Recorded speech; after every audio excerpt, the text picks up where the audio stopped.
जो total scoring है 4 marks की है बैलेंस शीट की. So let's start the first time. JM limited वो registered with an authorised capital 2 lakh. Authorised capital वो कैपिटल होगी जितनी कंपनी को रिक्वायर्ड होती है, जितने अमाउंट की रिक्वायरमेंट है. Shares of 100 each. तो दैट मीन्स कि जो आपको ऑथराइज्ड शेयर्स दे रखे हैं वो दे रखे हैं 2 लाख. यहाँ पे ध्यान रखना कि यहाँ पर रुपीस का साइन ना हो. अगर रुपीस का साइन होगा तो आपने जितना अमाउंट दे रखा है उसे पर यूनिट के अकॉर्डिंग डिवाइड कर देना. Next, the company offer to the public for subscription. Public को आपने जो इशू करवाया है वो 1 लाख के शेयर्स करवाए हैं, बट जो अप्लाइड हो गए पब्लिक के थ्रू वो हो गए हमारे 1,50,000 शेयर्स अप्लाइड कर दिए हैं. Allotment was made to all the applicants on pro rata basis. All the calls were made, सारी कॉल्स फॉर्म की गई है, एंड वर ड्यूली रिसीव, सारी कॉल्स तो रिसीव हो गई है, एक्सेप्ट, ये मेन कंडीशन है, क्या रिसीव नहीं हुआ. यहाँ पे भी देखो एक वार्निंग आ गई, रुपीस दे रखे हैं. दैट मीन्स एक सेकेंड कॉल रिसीव नहीं हुई है जिसका टोटल अमाउंट 4,000 है. जो मैंने आपको स्टार्टिंग में वार्न किया था वो सिचुएशन यहाँ पर आ गई है. अब दैट मीन्स मुझे ये नहीं पता कि इसके अंदर सेकेंड कॉल का अमाउंट कितना है, वो आगे इन्फॉर्मेशन में दिया होगा. The amount was payable on second call is 20 rupees. So that means जो हमारे total shares हैं वो कितने हो जाएंगे, divided by 20. Your answer is 200 shares. तो that means आपके 200 shares आपको receive नहीं हुए from the 1 lakh shares.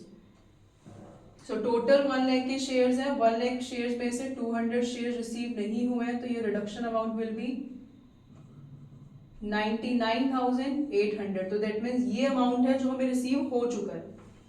Now prepare the share capital the balance sheet of the company as per the schedule 3 part 1 of the companies act 2013. तो इस balance sheet में आपको ये दो फॉर्मेट बनाने हैं. एक बैलेंस शीट का एक्चुअल फॉर्मेट होता है और दूसरा उसी की हेल्प के लिए हमें बनाना होता है नोट्स टू अकाउंट. दोनों इन्वॉल्व करके आपका सिक्योर करेंगे आपके 4 मार्क्स.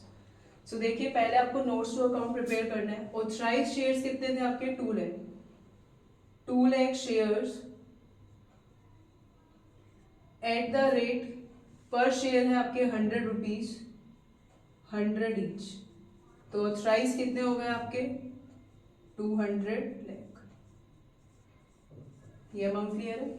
नेक्स्ट, अब इशूड कितने करे हैं आपके 1 लाख के शेयर इशू हो गए हैं, बट ओवर अप्लाइड कर दिए 1,50,000. जितने इशू कंपनी चाहती है आपको उतना ही रिकॉर्ड करना है यहाँ पर.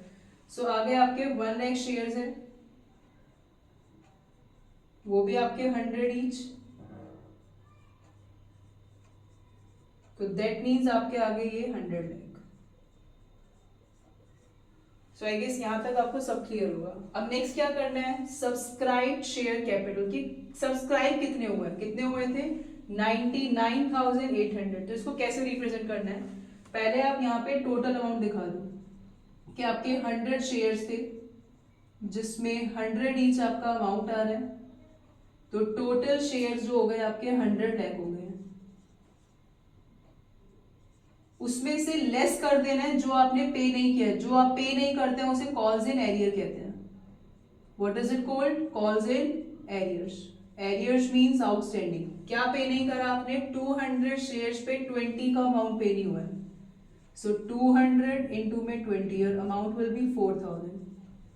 अब जो पे नहीं करा उसको डिडक्ट करके आपको वो अमाउंट बाहर रिकॉर्ड करना है.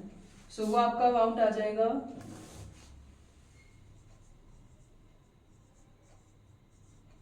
99,96,000. अब एक काम करना है आपने, जो ये अमाउंट आया है उस अमाउंट को आपने डायरेक्टली रिकॉर्ड कर देना है बैलेंस शीट में. यहाँ पे रिकॉर्ड करना है. सो आई गेस आपको ये क्वेश्चन क्लियर होगा. इसमें आपको बस इतना ही करना है. 4 मार्कर है, बहुत इजी क्वेश्चन है. बस इसमें एक टाइप हो रहेगा जिसमें फोरफिट करना होगा. सो लाइक अभी आपने 4 मार्कर का एक क्वेश्चन किया, ये बोर्ड में एक्चुअल आ चुका है एक बार. सो एक बार आप इसको देख लो. कोई भी अगर क्वेरी हो तो आप प्लीज पूछ सकते हैं कमेंट में. Okay, thank you.